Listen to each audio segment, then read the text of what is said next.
তো হয় আজি আমাৰ বঙাইগাঁৱত থকা পাব্লিক লাইব্ৰেৰীত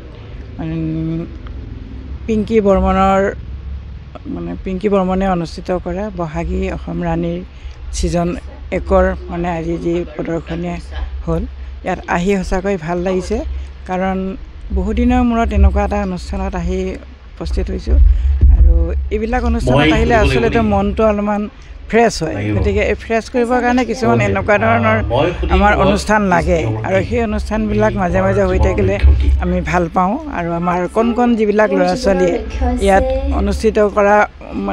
অনুষ্ঠানটোত অংশগ্ৰহণ কৰিছে তেওঁলোকেও তাৰমানে বহুত কিছু ইয়াৰ পৰা জানিব পাৰে গতিকে এনেকুৱা ধৰণৰ মঞ্চবিলাক যাতে মাজে মাজে হৈ থাকক আৰু উদ্যোক্তাসকলক ধন্যবাদ জনাইছোঁ এইটো কাৰণে তেওঁলোকে বহু কষ্টৰ বিনিময়ত এই অনুষ্ঠানখন পাতিছে কাৰণ আমি সকলোৱে জানো যে এটা অনুষ্ঠান কৰিবলৈ হ'লে বহুত খৰচ পাতিৰ পৰা আদি কৰি বহুত লাগে গতিকে সেইখিনি সকলোখিনি তেওঁলোকে মূৰত লৈ যে এই অনুষ্ঠানটো আজি আৰম্ভ কৰিছে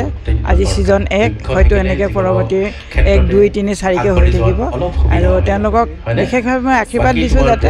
এই অনুষ্ঠানটো এনেকৈ তেওঁলোকে আগবাঢ়ি যাব পাৰে আৰু বিশেষকৈ খুবেই ভাল লাগিছে আমি বঙাইগাঁৱৰ বাকীৰ কণ ল'ৰা ছোৱালীৰ কাৰণে এইটো এটা ভাল ৰাস্তা বুলি মোৰ মনেৰে মই বিশ্বাস কৰোঁ।